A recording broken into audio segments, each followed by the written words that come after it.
The EFF has just opened a criminal case against Public Works Minister Dean Macpherson. Look, we're convinced we've got enough evidence. We've got an email from a minister demanding a payment for a specific contractor called Lone Rock Construction.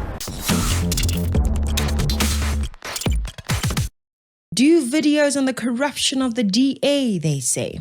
Well, here's one story that has been shouted in the last week. The case that you've opened against the minister, what's the basis for that case? What exactly are you charging Minister Macpherson with? We have opened a case at the Pretoria Central Station, the police station there, against the Minister of Public Works, that we believe that is involved in corruption.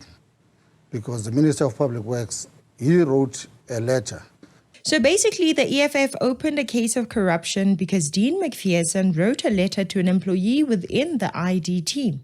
Why is this corruption, you might be wondering? Here's the Secretary General of the EFF to explain further. Remember, he's executive authority. So under him, you still got the accounting authority, which is the DG at Public Works level. Then we've got entities, which part of those entities is IDT. That has got a board, it's got management, which is from a CEO to a CFO. Yeah. Because he's involved in corruption with a construction company called Lone Rock. He abandoned his all these structures that he's supposed to be communicating with as he's doing oversight on this entity.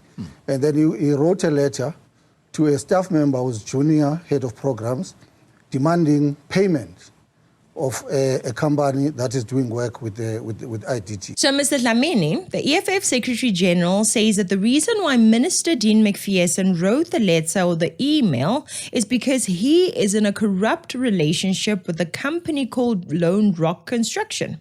Interesting, right? So the minister wrote an email to a staff member that is junior. The junior staff member is a program manager, which doesn't sound so junior to me, but okay. Here is where I am concerned. The minister demanded payment. That's definitely unacceptable. We can't have ministers demanding payment for contractors that they are in corruption with. We can't have that. Let's listen some more. So clearly it shows that you've got a minister who has abandoned this executive ethics code. He has abandoned everything else. He's involved in personal collection of monies that are owed to one specific construction company. Yeah. Hold on, Mr. Dlamini. It's not clear yet. So finish the story. Basically, I am not in support of the Minister Dean Macpherson demanding payment for people that he is in a corrupt relationship with. It is unacceptable. I want the EFF Secretary General to tell us more about this. This construction company that has been given this project that moved from 164 million in 2019. Today, we are sitting at 210 million. So you can see that this is a company that has been there and stealing money from IDT, and it got involved, and that's why I went to lay a charge that the police must investigate the matter, because it was brought to us by the staff there at IDT to say, here is a minister. There are different channels and levels that he could have communicated that, and then we can be able to respond. But he came demanding. So the construction company had a tender with the IDT, wherein the tender was worth 164 million rand in 2019, but now it's worth 210 million rand. And that is evidence to the Secretary General of the EFF that this company has been stealing money. Detective of the Year. The award of Investigator of the Year goes to Marshall Dlamini, doesn't it? The Secretary General of the EFF definitely is onto something here. If the project was worth 164 million rand in 2019, growing from that to 210 million rand in 2025, it means there's serious corruption here. Case closed. And he confirms it in the letter. Okay. That he's not supposed to do that, but because of the pressure of whatever corruption is involved with, that's why he abandons every protocol, every governance structure that has been put there to look over those entities, and it goes directly to be the collector of money on behalf of the one specific construction company with an ITT that is operating all over the country with many service providers that are working there, but he's just working for one specific construction company. So the minister reached out demanding payment because of the pressure that he was going through in this corruption. Here's a response from the minister's spokesperson as it was read by the news anchor. This is a response from his office. The spokesperson here of the minister is James de Villiers. And this is what he says. The issue of repeated non-payment by the IDT for services rendered by Lone Rock Construction was raised to the minister by the head of Project Management Office, and the name is mentioned there, Rudy Dix, who is from the presidency. This was in October of 2024. Lynette Barnes was indicated as the contact person at the IDT by Mr. Dix. So basically, when the project managers from the president's office followed up on this matter, they were also following up because they are corrupt. Guys, when they say oversight, is this not what they mean? The president's office and its project managers reached out in October to try to help the contractor, and still nothing was done. The statement says that this Lone Rock company has been struggling with repeated non-payments. What are they supposed to do? Go to court? No. First, you reach out to the higher powers to see if they can intervene. It doesn't call the CEO, it doesn't call the CFO.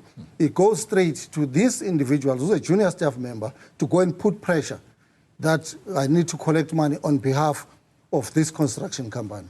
Okay. So he cannot escape that. It doesn't matter what pressure you're getting. So Minister Dean actually went to this IDT employee to say, I need to collect money on behalf of Lone Rock. Jeez, these people can really lie. You know what? Now I actually want to see that letter from the minister.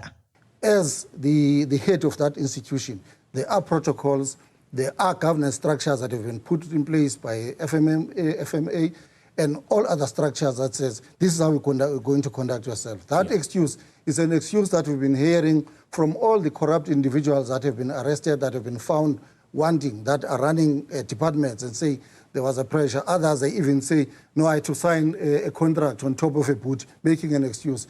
This cannot fly. That's why we've opened a case and even taking this matter to the public protector. Guys, I want you to note something here. The love for red tape and what they call bureaucracy is what kills many African countries.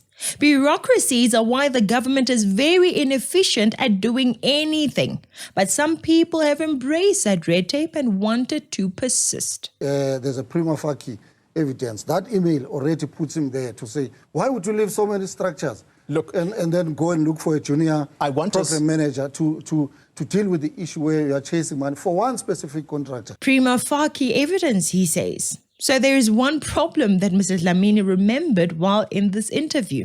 This is something that is a big deal to me and should be a big deal to all of us as citizens. And including that person that you're talking about, by the way, in presidency. We know that there's always challenges of especially smaller businesses with their payments when it comes to government, where there's delayed payment. So for this specific one that it moved from presidency, it arrives at minister's office, he ignores everything that exists in terms of governance structures of how he must conduct himself, runs straight to a program manager to demand payment. That is enough suspicion to show that this guy is involved, and the truth is going to come out, because we're not going to let off this matter. Marshall knows this very well, that non-payment for services rendered to the government is a big deal. But park that issue, just park it. What's important right now is that we are not going to ignore signs of corruption coming from a white minister of the DA. Anyway, here's the letter that Dean Macpherson wrote to IDT demanding payment for Lone Rock Construction. Brace yourself. Let's read the minister's words together, shall we? Good day, Lynette. You will appreciate that I don't normally get involved in matters like this, but it appears that commitments have not been executed and now I am being dragged into this matter. Let's address that grammar in a moment. Can I please receive an urgent report on why IDT has not done this and resolved this matter despite assurance that this would be done? Now tell me, South Africa, where in this email did the minister demand payments for Lone Rock? Did he demand payment, or did he ask for an urgent report explaining why the IDT has not paid a service provider? Which was it? The EFF is full of vengeful people willing to act dumb for vengeful agendas. The Secretary General is exposing his childish behavior to the whole nation. The EFF and the ANC have been playing dumb games that are not benefiting them at all. Corruption, and the ministers demanding money from the IDT on behalf of this company. Imagine this. The IDT has made commitments to pay the service provider, and they have not done so over several occasions already. And that is a big deal. Guys, I need you to know one important thing. There is a serious habit of some government employees delaying payments to contractors. There is no pressure on them, and they are not hurt by these delays. They keep their job, receive their salaries, and life goes on as normal for them. But for a contractor, that could mean the end of a business. For the employees of the contractor, that could mean unemployment, and now consider the ripple effects to their families and those who depended on their income. The Public Service Commission is warning that government's non-payment of service providers could lead to costly litigation. The body also adding it has dire consequences on the financial health of businesses. The PSC really sounds like a broken record on this issue, because over a period of years, you have been warning against the absolute disregard for supply chain processes in as far as it relates to the payment of service providers within this 30-day period. But what we're seeing from these numbers before us in your report is that the situation is not only getting better, but it's worsening by the day. Many businesses have collapsed because of the government employees delaying payments. For many contractors, the only way to receive the money for the services they have already rendered is to pay bribes to the government employees. But instead of addressing this prevalent problem that is affecting so many South Africans, the EFF is devoted to making noise about a non-existing corruption case against a white DA minister. If you know people that work for the government, you will know what I'm talking about. This not only affects businesses, but it affects livelihoods. Because some of the businesses, especially your small, mediums and micro enterprises, they are owned by people who've got families to feed, and they only rely on those businesses as forms of, as their sources of income. Therefore, we can't just leave it because we've been saying it over and over again. Because, for example, there is this case of the Gauteng Department of Health, where the MEC agreed or admitted in Parliament that the Department of Health paid over 5 million in interest for late payment, and they still owe about 91.8 million for penalty interests. So you can see that it does not only affect the service providers, but also it has a negative effect on service delivery. Sadly, this is nothing new. Now imagine there being a minister that wants contractors getting paid for their services. A minister that says we need service providers to get paid in order for them to provide good quality services to the government. And that minister is suddenly painted as the enemy for doing that. Many people, black, white, colored, and Indian, are affected by this. So kudos to the minister for reaching out to the IDT to find out why this is happening. Now, when it comes to the email itself, guys, this is what I was talking about when I said that the DA needs to take us seriously when choosing who to appoint. Yes, it's not the DA only. The ANC is full of this nonsense as well.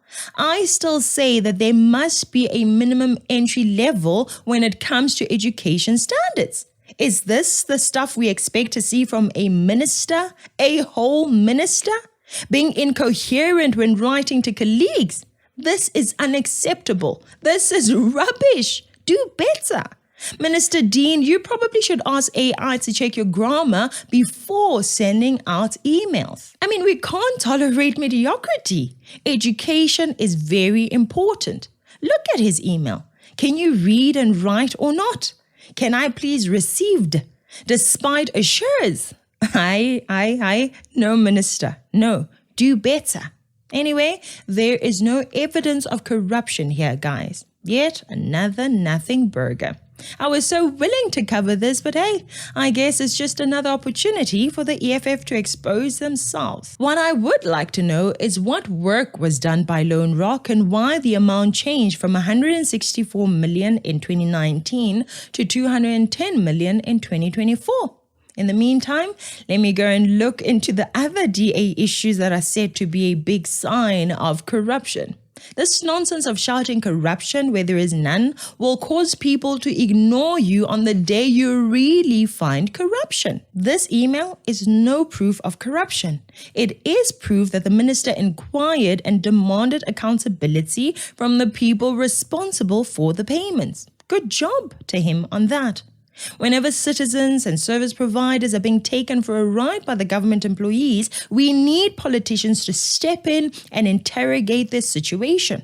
Well done to the project managers and the presidency for trying to solve the issue. We need to hear more of these kinds of stories. In conclusion, Dean, improve your grammar and learn to announce what you're pursuing. Make it public for all of us. Social media is here for that. Marshall Dlamini, wait until real corruption shows up. I'm sure that there is a lot of corruption already happening, but you are too blinded by hate to actually see it.